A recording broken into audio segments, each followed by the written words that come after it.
কেন বাজার আসলে একটা প্রবৃদ্ধির দিকে যাচ্ছে না? এটা একই জায়গায় দেখছি না, আমি আর বরং এটা ডিক্লাইনিং দেখছি। গত ২ বছর একটা কমিশনকে দেখছি।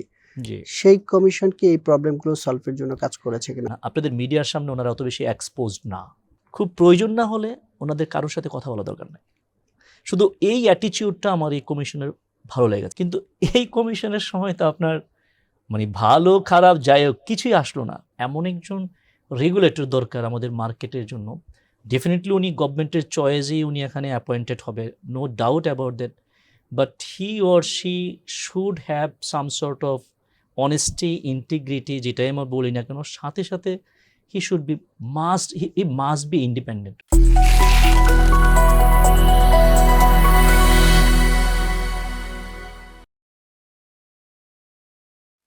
Shanta mutual fund presents TVS মার্কেটসে স্বাগত জানাচ্ছি। আমি আনিসুর রহমান। পাহাড় জয়ের মতোই জীবনের লক্ষ্যে পৌঁছাতে প্রয়োজন কনসিস্টেন্সি। প্রতি মাসে একটু একটু করে ইনভেস্টমেন্ট করুন আর লং টার্মের স্বপ্ন সত্যি করুন। প্রিয় দর্শক, বাংলাদেশ পুঁজিবাজারের বর্তমান যে পরিস্থিতি, এই পরিস্থিতির পেছনে আসলে কি কারণ? বাংলাদেশের সরকারের পক্ষ থেকে বলা হচ্ছে পুঁজিবাজারের বিভিন্ন ধরনের সংস্কার প্রস্তাবের কথা। গত সরকারের সময় আলোচনা হয়েছে। এই সরকারের যে অর্থমন্ত্রী এবং পরিকল্পনা মন্ত্রী রয়েছেন, তিনি কিন্তু বলেছেন যে পুঁজিবাজারের একটা বড় ধরনের পরিবর্তন নিয়ে আসতে চান। আমরা আজকে সংসদে দেখেছি যে Bangladesh securities and exchange commission যে অ্যাক্ট রয়েছে, সেই অ্যাক্টটার একটি সংশোধনী নিয়ে আসা হয়েছে। সেখানে বিএসইসির যে চেয়ারম্যান হন, তার বয়সের বাধ্যবাধকতা তুলে দেওয়া হয়েছে। বিএসইসিকে পুনর্গঠনের চিন্তা ভাবনা করছে সরকার। পুরো পুঁজিবাজার কাঠামো নিয়েও চিন্তা ভাবনা করছে সরকার। এসব বিষয়ে আলোচনা করতে আমাদের সাথে স্টুডিওতে এসেছেন ডক্টর নিতাই চন্দ্র দেবনাথ, ব্র্যাক ইউনিভার্সিটির সহযোগী অধ্যাপক। তার সাথে আমরা আজকে এই বিষয়গুলো নিয়ে কথা বলবো। জনাব নিতাই চন্দ্র দেবনাথ, আপনাকে স্বাগত জানাচ্ছি টিভিএস মার্কেটে। ধন্যবাদ আপনাকে। প্রথমে একটু জানতে চাই, এই যে বাংলাদেশের যে মার্কেট দীর্ঘদিন ধরে মোটামুটি একই জায়গায় আমরা দেখছি, এটার পেছনে আপনার কি মনে হয়? মানে কেন বাজার আসলে একটা প্রবৃদ্ধির দিকে যাচ্ছে না? আপনি বলছেন একই জায়গায়, বাট আমি এটা একই জায়গায় দেখছি না, আমি আর বরং এটা ডিক্লাইনিং দেখছি, নেগেটিভ দেখছি। আপনি যদি দেখেন যে 2010-এর সাথে যদি আজকে 2026 নিয়ার অ্যাবাউট 16 ইয়ার্স যদি আপনি কম্পেয়ার করেন, বাংলাদেশের মার্কেট কিন্তু সাবস্টেন্সিয়ালি ডিক্লাইন করেছে। ডিসপাইট দ্য ফ্যাক্ট আপনি এই টাইম পিরিয়ডে কিন্তু অনেকগুলো নতুন কোম্পানি লিস্টেডও হয়েছে, তথাপি আপনি দেখবেন যে ইন্ডেক্স ওই ডিক্লাইনিং অবস্থায় আছে। এবং ওই গভর্নমেন্ট যে 15 বছর যারা ছিলেন, তারা যখন চলে যায়, ওখানে যে ইন্ডেক্সটা ছিল এখনও পর্যন্ত ইন্ডেক্সটা ওখানে আছে। এটা খুবই আমি বলবো আনফর্চুনেট। তারপরও এই এখন বর্তমান যে গভর্নমেন্ট ক্ষমতায় আছেন, তারা আসার পর সময় সবাই একটা আশাবাদী ছিল অ্যাটলিস্ট ইন্ডেক্সটা এখান থেকে হয়তো 6000 প্লাস 6100 বা 200 এরকম একটা জায়গায় যাবে। কিন্তু আনফর্চুনেটলি আপনারা দেখেছেন যে আসলে এই যে যুদ্ধটা যেটা আমাদের উপর চাপিয়ে দেওয়া হয়েছে সারা পৃথিবীর উপরে, এটার ইম্প্যাক্ট আমাদের উপরে সাবস্টেন্সিয়ালি পড়েছে, যেহেতু আমরা ইম্পোর্ট ওরিয়েন্টেড কান্ট্রি, স্পেশালি ফুয়েলের যে ক্রাইসিস। স্টক মার্কেট তো আপনার সবসময় মুভমেন্ট করে আসলে পাস্ট পারফরমেন্সের উপর না, future. So if you have any sort of uncertainty regarding future, ওটার একটা নেগেটিভ ইম্প্যাক্ট থাকে। এবং ইনিশিয়ালি তো মার্কেটটা আরও বেশি ভলাটাইল ছিল, যে ট্রাম্প কী বলছে, ইরান কী বলছে, তার সাথে সাথে মার্কেট মুভ করছিল। বাট পজিটিভ জিনিস হচ্ছে এখন মনে হয় একটু মার্কেট ওটাকে একটু ওই যে ওটার যে ইম্প্যাক্টটা ছিল সেটা মনে একটু স্যাচুরেটেড হয়ে একটা পর্যায়ে আসছে।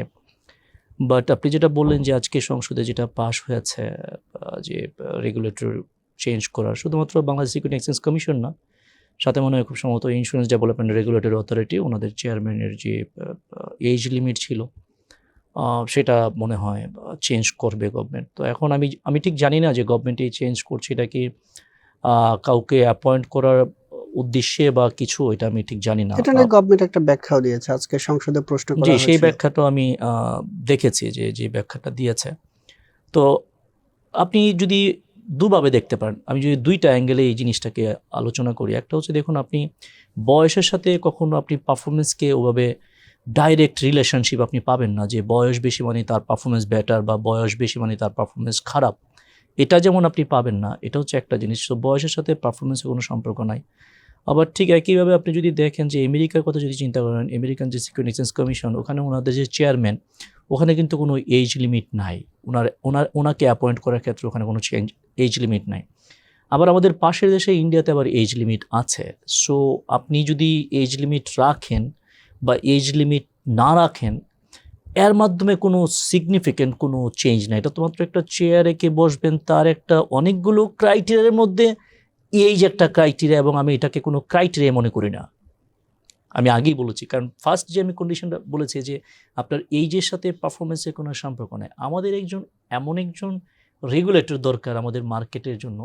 ডেফিনেটলি উনি গভর্নমেন্টের চয়েসেই উনি এখানে অ্যাপয়েন্টেড হবে, no doubt about that, but he or she should have some sort of honesty, integrity, যেটাই আমরা বলি না কেন, সাথে সাথে he should be must be independent. ওনাকে অত্যন্ত নিরপেক্ষভাবে কাজ করতে হবে, এবং উনি অবশ্যই গভর্নমেন্টের যে পারপাস সেটাকে উনি সার্ভ করবেন। কী পারপাস? গভর্নমেন্ট সবসময়, বাংলাদেশে তো সেটা নাই।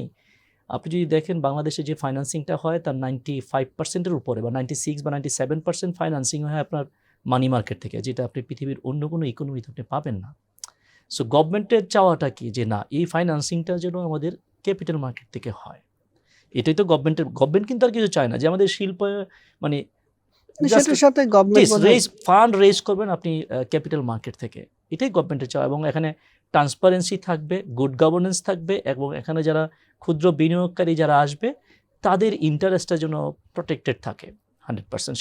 সেটা গভর্নমেন্ট চেষ্টা করে যে আমি এমন একজন রেগুলেটর ওখানে অ্যাপয়েন্ট করবো, সে এই কাজটা করবে। গভর্নমেন্টের এটাই করা উচিত। তারপর রেগুলেটরকে আপনি ফ্রি হ্যান্ড দিতে হবে। কিন্তু আপনি যদি আবার রেগুলেটরকে যদি আপনি কোনোভাবে প্রেশারাইজ করেন, তুমি আমার এটা করে দাও, ওইটা করে দাও, তাহলে যেটা আগে 15 বছর বা যেটা আমরা দেখেছি ওই রকমই হবে। তো আমরা আশা করছি এরকম কিছু হবে না। এমন একজনকে অ্যাপয়েন্ট করা হবে যিনি সবসময় চেষ্টা করবে পুঁজিবাজারকে একটা জায়গায় নিয়ে যাওয়ার জন্য। পুঁজিবাজারে যে প্রবলেমগুলো আছে, প্রবলেম তো অনেক, প্রবলেম বলতে গেলে আপনি শেষ করতে পারবেন না বাংলাদেশের পুঁজিবাজারে। আমার যখন জিজ্ঞাসা করা যে কী কী প্রবলেম, তখন আমি বলি যে কোন জায়গায় প্রবলেম নেই, বেটার আপনি সেটা বলেন। এই যে প্রবলেমের কথা বলছেন ক্যাপিটাল মার্কেটে, আমরা এর আগের কমিশনের পর গত 2 বছর একটা কমিশনকে দেখছি। সেই কমিশন কি এই প্রবলেমগুলো সলভের জন্য কাজ করেছে কিনা, আপনার কাছে কি মনে হয়? আমি এই কমিশনকে আপনি যদি আমাকে বলেন, দেখেন আমি এই কমিশনের একটা জিনিস, আমি পজিটিভ জিনিসটা বলবো, সেটা হচ্ছে ওনারা আপনি অন্যভাবে নেবেন না, আপনাদের মিডিয়ার সামনে ওনারা অত বেশি এক্সপোজড না, আপনাদের সাথে অত বেশি কথা বলে না, এবং this is correct. That should be the attitude of A regulator. খুব প্রয়োজন না হলে, ওনারা তো রেগুলেটর, খুব প্রয়োজন না হলে ওনাদের কারোর সাথে কথা বলা দরকার নেই। শুধু এই অ্যাটিটিউডটা আমার এই কমিশনের ভালো লেগেছে, যেটা আমি কম্পেয়ার টু আদার কমিশন। ঠিক আছে, এছাড়া দেখুন পুঁজিবাজারের মেইন কাজ হচ্ছে কি? মেইন কাজ হচ্ছে আপনার লিকুইডিটি জেনারেট করা, একটা সেকেন্ডারি মার্কেট যদি বলি, আর প্রাইমারি মার্কেটের মাধ্যমে আপনার নতুন নতুন কোম্পানি মার্কেটে লিস্টেড করা। এখন আপনি যদি দেখেন এই যে কমিশন, আমার জানা মতো তো ওনাদের সময়ে কোনো ধরনের কোনো ভালো বা খারাপ, আগে তো আসতো খারাপ, মাঝে মাঝে খারাপের মধ্যে একটা দুইটা ভালো কোম্পানি আসছে, গ্রামীণ ফোন আসছে, ম্যারিকো আসছে, আরও বেশ কিছু কোম্পানি আসছে, বেটার কোম্পানি আসছে যারা গুড গভর্নেন্স মেনটেন করে। সবগুলো তো কোম্পানি খারাপ না, কিন্তু এই কমিশনের সময় তো আপনার মানে ভালো খারাপ যাই হোক কিছুই আসলো না। এখন আপনি যদি কিছুই না নেন তাহলে জিনিসটা কী দাঁড়ালো? আপনার এখানে কোনো ধরনের কোনো, আপনি এখান থেকে যারা ইন্ডাস্ট্রিয়ালিস্ট তারা আপনার এখান থেকে ফান্ড রেজ করে নাই। তাহলে অনেক সময় আমরা বলি কি, গভর্নমেন্টকে আমরা বকা দিই, যেটা আমি আগেও বলেছি যে আমাদের ইনভেস্টরদের ফাইন্যান্সিয়াল লিটারেসি নাই, এডুকেশন নাই, দ্যাটস আমরা গভর্নমেন্টকে বকাবকি করি। কিন্তু গভর্নমেন্ট দেখবে যে আরে বাবা, এই ক্যাপিটাল মার্কেট আমার ইকোনমিতে 2% বা 3% কন্ট্রিবিউশন, সুতরাং এটাকে আমার এখানে প্রায়োরিটি লিস্টে তো আমার থাকবে অবশ্যই, কিন্তু সেটা অনেক পরে প্রায়োরিটি লিস্টে থাকবে, বিকজ তার ফাইন্যান্সিংটা ওখানে হয়। এখন গভর্নমেন্ট যদি চেষ্টা করে যে আমি এখান থেকে তাহলে ফাইন্যান্সিংয়ের একটা আনতে পারি কিনা, গভর্নমেন্ট তো চেষ্টা করছে, অ্যাটলিস্ট গভর্নমেন্ট তো অ্যাপিয়ারেন্সে দেখাচ্ছে যে তাদের যে বড় বড় যে কোম্পানিগুলো আছে, গভর্নমেন্টের কোম্পানি যারা ভালো পারফর্ম করে, এগুলো তো আমরা গত 15-20 বছর ধরে শুনছি এগুলোকে লিস্টিং করবে, লিস্টিং তো হচ্ছে না। আপনার গত কমিশনের কথাই বলি, গত সরকারও ছিল একটা সংস্কার করবে এরকম, কমিশনও সংস্কারের দিকেই মনোযোগ ছিল। তারা 2-1টা রেগুলেশন, 3টার মতো চেঞ্জ করেছে, মার্জিন রুল, আইপিও। এই চেঞ্জগুলোকে আপনি ঠিকভাবে দেখছেন কিনা? আসে নাই নতুন কোম্পানি, বাট তারা একটা সংস্কারের মধ্য দিয়ে জেগেছে, সেই সংস্কার কি পুঁজিবাজারকে কোনো আলাদা মাইলেজ দিবে? দেখুন, আমার লাস্ট 15 বছর আমার টোটাল পড়াশোনাটাই হচ্ছে গুড গভর্নেন্স নিয়ে। ঠিক আছে, গভর্নেন্স ইস্যু নিয়ে আমার পড়াশোনা, পিএইচডি করা সব কিছু। এত রিফর্মস লাগে না ভাইয়া, অনেস্টলি স্পিকিং। লন্ডনে তো আপনার সংবিধান নাই। যতক্ষণ না পর্যন্ত আমি এবং আপনি অনেস্ট না হব, লিস্টেড কোম্পানিগুলো যতক্ষণ পর্যন্ত শেয়ার হোল্ডারদের পেইন ফিল করতে পারবে না, ততক্ষণ পর্যন্ত আপনি আসলে কি করবেন আপনি আমাকে বলেন। আজকে দেখলাম যে কালকে রেগুলেটর মনে হয় খুব সম্ভবত 3টা অডিট ফার্মকে খুব সম্ভবত করেছে, they are not eligible to do audit in future. এগুলো আরও অনেক আগে করার দরকার ছিল। আমরা ফাইন্যান্সিয়াল স্টেটমেন্ট দেখলেই বুঝি যে কোন কোন ফাইন্যান্সিয়াল স্টেটমেন্টগুলো মানে সাম সর্ট অফ উইন্ডো ড্রেসিং করা হয়েছে, ম্যানিপুলেটেড ফাইন্যান্সিয়াল স্টেটমেন্টস। ঠিক আছে, এটা হচ্ছে লিস্টেড কোম্পানির পয়েন্ট অফ ভিউ থেকে ওনারা রেগুলেশন, ওনারা কিছু রিফর্ম করার চেষ্টা করেছে। এগুলো এই রিফর্ম আপনার continuous process, and it is a never ending process. Perfection is a never ending process. আপনি রিফর্ম করবেন, তারপর আপনি মার্কেট ঠিক করবেন, বোধ মানে সাইমultaneously আপনাকে চালাতে হবে। আপনাকে মার্কেটের মতো করে চালাতে হবে, মার্কেটে গতি আনতে হবে। মার্কেটে আপনার এই 1 মাস ধরে আমি দেখছি যে 700-800 কোটি টাকার ট্রেড হয়। তারপর আমি বলবো হুইচ ইজ সাবস্টেনশিয়ালি লো। একটা 50 লক্ষ কোটি টাকার জিডিপির দেশের, যেখানে মার্কেট ক্যাপিটালাইজেশন 5 লাখ কোটি টাকা, অনলি 10%, আর সেটার মধ্যে মাত্র 800 কোটি টাকা দিনে ট্রেড হয়, এটাকে তো আপনি কিভাবে আপনি এটাকে অ্যাপ্রিসিয়েট করতে পারেন? সো আপনি কি শুধুমাত্র রিফর্মসই করবেন, নাকি মার্কেটে যারা আছে, যদি অনেকে বলে 15, 16, 20, 25 লাখ বিনিয়োগকারী, যেটা আমি মনে করি না, এই সংখ্যাটা আরও অনেক কম, তাদের কথা আপনি চিন্তা করবেন। Reforms is good things. আমি যদি বলি আপনাকে যে আপনি বলছেন যে দুটাই একসাথে, আমাদের মার্কেট মানে এত সেন্সিটিভিটি দেখায় যে আমরা সারা বিশ্বের কোথাও কোনো ধরনের দুর্ঘটনা হলে এর ইম্প্যাক্ট এখানে পড়ে। আর মার্কেটে কোনো রেগুলেশন বা কোনো ধরনের যদি মানে কোনো অ্যাক্টিভলি কোনো কাজ করতে যায়, রেগুলেটর হোক বা সরকারি হোক, তাদের কথাই মার্কেট পড়ে যায়, আবার কথাই মার্কেট ওঠে। এই মার্কেট আসলে দুইটা কি একসাথে করার সুযোগ আছে কিনা? থ্যাংক ইউ আপনি এই প্রশ্নটা করার জন্য।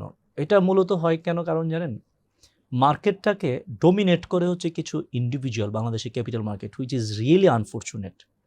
Market will be controlled by institutional investors who have the education, who have the knowledge, who have patience to do better in future. এখন যখন ইন্ডিভিজুয়ালরা যখন মার্কেটকে আপনার ডোমিনেট করে, তখন এরকমই হবে। এবং ইন্টারেস্টিং ব্যাপার কি জানেন, সারা পৃথিবীতে যদি কোনো ঘটনা ঘটে, বাংলাদেশের উপর সবচেয়ে লাস্টে এসে সেটার ইম্প্যাক্ট পড়ে, কারণ বাংলাদেশে আপনার কোনো ফরেন ইনভেস্টমেন্ট নাই ওইভাবে। আপনি যদি দেখেন, এটা মনে হয় লোয়েস্ট।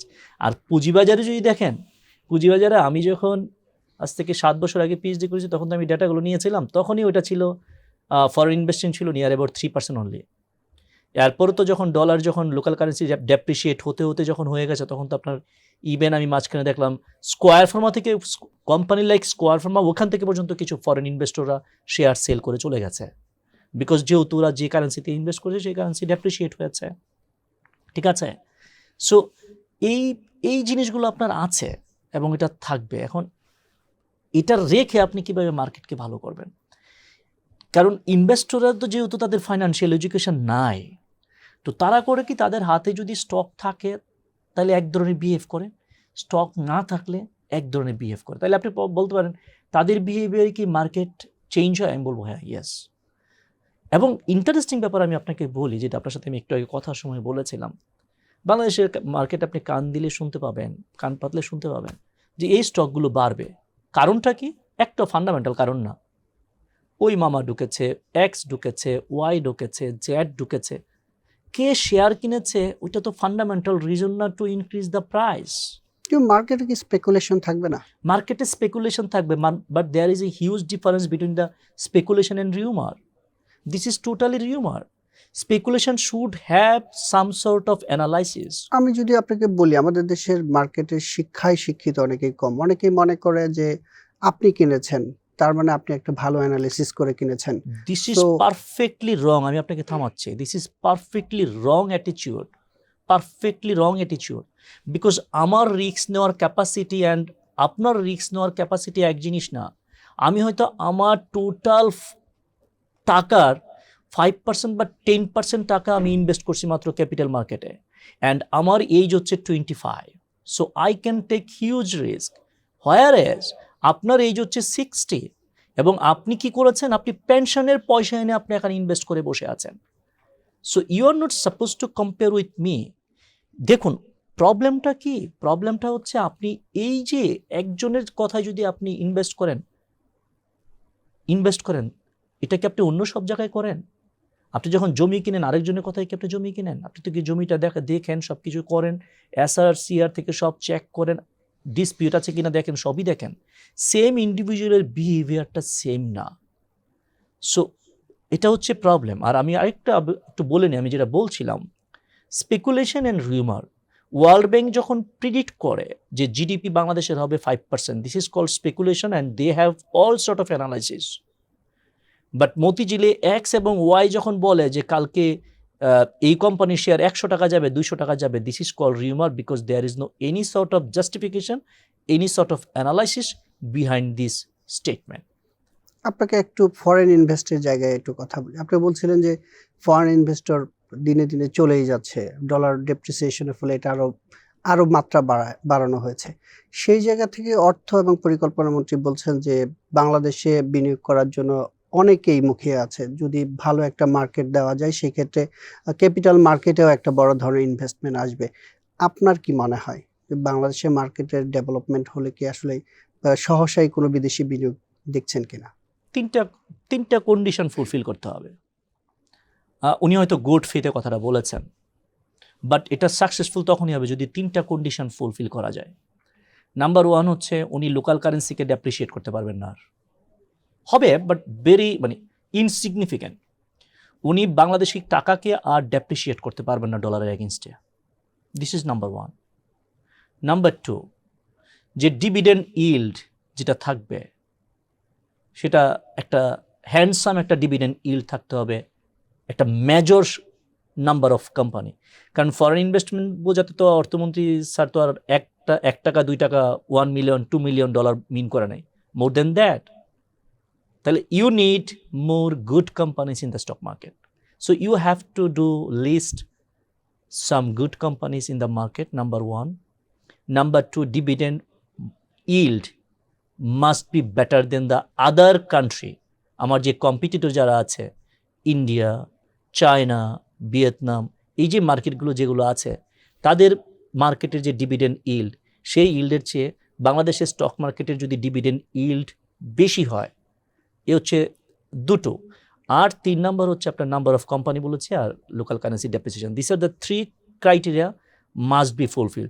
আদারওয়াইজ হবে কি জানেন, আদারওয়াইজ আপনি বলবেন যে ওকে এটা তো ফরেন ইনভেস্টমেন্ট, আসলে এটা হবে কি জানেন, বাংলাদেশি টাকা বিদেশে গিয়েছে, ওই স্মাগলিং করে টাকা চলে গেছে, ধরতে পারে নাই, হুন্ডির মাধ্যমে গেছে, ওই টাকায় এখন আবার ওই ব্ল্যাক মানি আবার হোয়াইট হয়ে বাংলাদেশে ইনভেস্ট হয়েছে। এগুলো হচ্ছে বাংলাদেশি ফরেন ইনভেস্টমেন্ট। এরকম হবে। জেনুইন ট্রু সেন্সে ইনভেস্টমেন্ট আনতে গেলে এই 3টা ক্রাইটেরিয়া ফুলফিল করতে হবে। কারণ ওরা তো আর ওদের মতো না, আপনি যাদেরকে বলছেন যে সমস্যা কোথায়, যদি একজন এক্সপার্ট যে কোম্পানির শেয়ার কিনে, আমরা যদি ওই কোম্পানির শেয়ার কিনি সমস্যা কোথায়। কিন্তু ফরেন ইনভেস্টমেন্ট ব্যাংকার যারা, তারা যখন ইনভেস্ট করবে তারা দেখে নেবে যে এই কোম্পানি যেখানে আমি ইনভেস্ট করতেছি ওখানে লোকাল কারেন্সি ডেপ্রিসিয়েট হবে কিনা, how many companies are there, so that I can do the diversification. মানে এখন বাংলাদেশ ব্যাংক যে ইয়েতে ধারাই যাচ্ছে তাতে মানে ফরেন কারেন্সি নিয়ে আসলে খুব বেশি নাক গলাবে না, এরকমই সরকারের পক্ষ থেকে বাংলাদেশ ব্যাংকের পক্ষ থেকে বলা হয়েছে।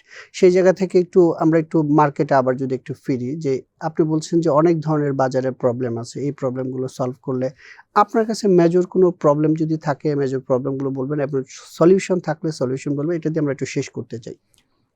প্রবলেম তো নাম্বার 1 হচ্ছে আপনার যারা, যদি আমি বলি যে অনেকগুলো পার্টি আছে মার্কেটে, এর মধ্যে রেগুলেটরদের ইমেজ আপনার অ্যামাং দ্য ইনভেস্টর বাড়াতে হবে। মার্কেটে রেগুলেটরদের ইমেজ সংকট কিন্তু আছে, এবং তাদেরকে প্রুফ করতে হবে যে তারা ট্রু সেন্সে ইন্ডিপেন্ডেন্ট, এবং তারা এখানে এই চেয়ারে আছে only two protect the interest of the share holders, specially minority share holders. Number 2, আমি যদি বলি যে কোম্পানির শেয়ারগুলো কিনি, ওই কোম্পানিগুলোতে আপনার গুড গভর্নেন্স এনশিওর করতে হবে। কর্পোরেট গভর্নেন্সের গাইডলাইন যেটা দেওয়া হয়েছে, হুইচ ইজ গুড, 2018-এ যেটা আছে, which is good, fair enough, ওটা আপনাকে এনশিওর করতে হবে। ওটা তো এখন সার্টিফাইও করে আমাদের সিএফও বা ইয়ারা চার্টার্ড অ্যাকাউন্টেন্ট সার্টিফাই করে যে this financial statement shows true. So ওইটাকে আপনাকে কনফার্ম করতে হবে যে এই ফাইন্যান্সিয়াল স্টেটমেন্টগুলো জেনুইনলি রিপ্রেজেন্ট করে কোম্পানির financial performance and position as well. Number 2। Number 3 হচ্ছে মার্কেটে যারা ইন্টারমিডিয়েটস আছে, যারা অ্যাসেট ম্যানেজ করে, ওইটা তো সবচেয়ে dirty area of the market. আমরা গত 10-15 বছর দেখেছি যারা ফান্ড ম্যানেজ করছে ওরা বাজে কাজ করে না এমন কিছু নাই। তো সেটা আমি অনেকবার বলছি, আপনাদের এখানে এটা বলতে চাই না। এটা বাংলাদেশের মার্কেটের ডেস্ট্রো হয়ে যাওয়ার জন্য এটা one of the main reason. এরপরে হচ্ছে আপনার এর বাইরে যারা অডিটর, রেগুলেটর একটা ভালো কাজ করেছে। গতকাল যেটা আমি বলেছি যে অডিটরদের কাজকে আপনার কাছের নিচে আনতে হবে, যে তারা ঠিকঠাকভাবে, তারা খুবই ভালো, কিন্তু কথা হচ্ছে তারা মার্কেট তো কম্পিটিটিভ, এটার জন্য তো এফআরসি আছে। এফআরসি আছে, আপনি একটু গিয়ে দেখেন এফআরসিতে কতজন জনবল নিয়োগ করা হয়েছে এই পর্যন্ত। 2015 সালে গঠিত হয়েছে। তো রস্টারির ওয়ার্ল্ড ব্যাংকের যে রিপোর্ট, সেই রিপোর্টের সাজেশন হইতে আপনার এফআরসি গঠিত হয়েছে। তো সেই অনুযায়ী এখন দেখুন যে এফআরসিতে আপনার দক্ষ জনবল কতজন অ্যাপয়েন্টেড হয়েছে, আপনি দেখুন ঠিকঠাকভাবে কাজ করছে কিনা দেখুন। তারপরে লাস্ট হচ্ছে যারা মার্কেটটাকে যারা মুভ করা ইনভেস্টর, মানে honestly speaking they don't have any financial education. তাদের বিহেভিয়ার ইরেশনাল বিহেভিয়ার। তারা মার্কেটের স্টকের কোনো ফান্ডামেন্টাল দেখে না, এখন শুধু একটু টেকনিক্যাল অ্যানালাইসিসটা শিখছে যে কোথায় সাপোর্ট, কোথায় রেজিস্ট্যান্স। এগুলো যে গ্যাম্বলাররা তৈরি করে, এই কার্ভ যে এখন আবার গ্যাম্বলাররা তৈরি করে, মানে to misguide the general shareholders, they can't understand. So problem সব জায়গায় আছে, but we have to be very much optimistic. নতুন গভর্নমেন্ট আসছে and we want to give time to them. They have a some sort of mission and vision and we are hopeful that, because বিগত সরকারগুলোর একটা বড় criticism ছিল যে তারা capital মার্কেটকে ঠিকভাবে হ্যান্ডেল করেনি, এবং আমার মনে হয় এই গভর্নমেন্ট এই ভুলটা করবেন না। একটা ছোট প্রশ্ন রয়ে গেল, এই যে ভালো কোম্পানি নিয়ে আসার জন্য গভর্নমেন্ট সবসময় বলে, ভালো কোম্পানি কেন আসে না? কি কি সুযোগ দিতে হবে, না কি কি ব্যবস্থা নিলে ভালো কোম্পানি আসবে? এবং আমাদের এখানে দুর্বল কোম্পানির লম্ফজম্পটাই বেশি চলে, এদের মানে দৌরাত্ম্য কমবে, ভালো কোম্পানির দৌরাত্ম্য বাড়বে। এটা অনেকগুলো কারণ আছে। ওনারা করে কি ট্রেড অফ করে, যে আমি যদি লিস্টেড হই আমি 5% বা 7.5% ট্যাক্স বেনিফিট পাবো, মানে but at the cost of that আমি কতটুকু হ্যাসেল নিতে হবে। আমি যদি লিস্টেড হই, লিস্টেড হলে আমি অতটুকু বেনিফিট পাবো, কিন্তু কতগুলো হ্যাসেল আমাকে বিয়ার করতে হবে। ভদ্রলোক মারা গেছেন, আমি শ্যামসেন চৌধুরী স্যারের কথা বলছি, স্কোয়ারের কর্ণধার। ওনার একটা এজিএম আমি গিয়েছিলাম, এটা খুব সম্ভবত 2005 অথবা 6-এ। তখন এজিএমে প্যাকেট দেওয়া হতো, বুঝতে পারছেন, খাবার টাবার দেওয়া হতো আর কি। তো এটা হয়েছিল বিডিআরের ভিতরে একটা ইয়ে ছিল আপনার, আমাদের যে আগের যে বিডিআর। তো ওখানে অল অফ সাডেন সবাইকে সব শেয়ার, অনেক মানুষ যাইতো, স্কোয়ার তো বিশাল শেয়ার হোল্ডার, আর প্যাকেটের আশা অনেকে প্যাকেট যেত। যতগুলো রেখেছে খাবার, ওটা একটা পর্যায়ে গিয়ে শর্ট হয়ে আছে। ওনারা করলেন কি জানেন, এই মহামান্য আমাদের এই বিনিয়োগকারীরা চেয়ার ভাঙচুর করলেন ইন ফ্রন্ট অফ মি। আমি direct witness of that incident. তখন শ্যামসেন চৌধুরী খুব দুঃখ করে বললো যে দেখেন, আমি আপনাদেরকে একটা এই বই দিলাম হুইচ ইজ অডিট রিপোর্ট। আমি আশা করেছিলাম আপনারা এই অডিট রিপোর্টটা পড়ে আমাকে আপনারা প্রশ্ন বানে বিদ্ধ করবেন যে আমি কেন এটা করলাম, কেন এটা করলাম না, ওইটা করলে আরও ভালো হতো। You did not ask a single question about my companies performance, rather you create a chaos. পরে উনি কী করেছে, ইনস্ট্যান্টলি কিছু পয়সা দিয়েছে যে প্রত্যেককে যারা যারা খাবার পায়নি তাদের। এখন মানে পিপল লাইক হিম, ঠিক আছে, এই ধরনের হ্যাসেল অনেকে নিতে চায় না। ট্যাক্স বেনিফিট যতটুকু দেয় ওনারা একটু হিসাব করে নেয়, হিসাব করে তারপরে আপনার সেভাবে আসবে কিভাবে। কিন্তু কথাটা হচ্ছে কি, at the end of the they should come to the market, because আপনার একটা হিউজ একটা কোম্পানি আপনি তৈরি করেছেন, but you don't know the value of the company. আপনি সারা পৃথিবীর লার্জেস্ট রিচেস্ট পার্সনগুলো যদি দেখেন, who are they are the owner of a company. And why they are richest person, because due to their share price. Share price বাড়লে দেখবেন আজকে ও richest person হচ্ছে, কালকে আবার 1 মাস পরে 2 মাস পরে চেঞ্জ হয়ে যাচ্ছে। সো আপনাকে তো লিস্টেড করতে হবে, এবং আপনার কোম্পানির ইমেজ বাড়ে, ব্র্যান্ডিং হয়, যখন লিস্টেড হয় সবাই জানে আপনার প্রোডাক্ট, তখন অটো অ্যাডভার্টাইজমেন্ট হয়ে যায়। তা আমি জানি না যে ওনারা কেন হয় না? হয়তো বা ওনাদের হিসাব আছে, আমার চেয়ে বেটার হিসাব ওনাদের কাছে আছে যে আমি গেলে কি বেনিফিট পাবো। ওনারা ওখানে একটা কস্ট বেনিফিট অবশ্যই ডেফিনেটলি অ্যানালাইসিস দে ডু, যে আমি ওখানে গেলে কি বেনিফিট, না গেলে কি। যে আমার অলরেডি ব্র্যান্ডিং আছে, আমাকে মানুষ চিনে, ছোট্ট বাংলাদেশ, এখানে আমার ব্র্যান্ডিং করার কিছু নাই। People loves my country, loves my company, and they used to purchase the product of my company, so no need to do any sort of advertisement as it is চালাও, এই কারণে আসে না। কিন্তু গভর্নমেন্ট যদি আরেকটু ট্যাক্স, যেটা আমরা সবসময় বলি আর কি বাজেটের সময়, যে ট্যাক্সের যে বেনিফিটের যে ডিফারেন্সটা, সেটা যদি আরেকটু বাড়ানো যায়, ঠিক আছে, সেটা যদি আরেকটু বাড়ানো যায়, তাহলে হয়তো বেশ কিছু কোম্পানি আসে। কারণ গ্রামীণ ফোন যখন আসছে আপনার মার্কেটে একটা ওয়েভ ক্রিয়েট করছিল, এবং ওই ওয়েভে আপনার মার্কেট প্রায় 1000 পয়েন্ট বেড়েছিল। যদি বেটার কিছু কোম্পানি আসে, আমরা এখনও বলি, যেমন আপনি আজকে যদি দেখেন যে অনেক কোম্পানির শেয়ার 10 টাকার নিচে ট্রেড হয়, কিন্তু এটাও তো সত্য, অনেকগুলো কোম্পানি আছে 10 টাকার শেয়ার 3000 টাকার উপরেও কিন্তু আমাদের মার্কেটে ট্রেড হয়, because they are giving huge dividend, they are performing well. ঠিক আছে, ছোট করে যদি কিছু বলতে চান, শেষ করতে চাই। না, আমি I M a man of optimistic. আমি মার্কেটে সম্পর্কে পজিটিভ এই কারণে, হিউজ ইকোনমি, ছোট্ট কান্ট্রি কিন্তু হিউজ ইকোনমি, হিউজ কনজামশন, এবং এই কনজামশন মানে কি প্রোডাকশন মানে কি কোনো না কোনো কোম্পানি প্রডিউস করে। সো এই কোম্পানিগুলো তো অবশ্যই প্রফিট করার কথা। আমাদের এখানে আরও নতুন কোম্পানি মার্কেটে আসবে, এবং নতুন গভর্নমেন্ট থেকে আমি আশা করি আর কি যে মার্কেটে এই যুদ্ধ থেমে গেলে ইন্ডেক্সটা একটা যেখানে যাওয়া উচিত ছিল, যেতে পারে না, বেটার কিছু হবে। বাট একই সাথে বিনিয়োগকারীদের উদ্দেশ্যে বলবো যে মার্কেটে কিন্তু ম্যানিপুলেশন এখনও চলছে।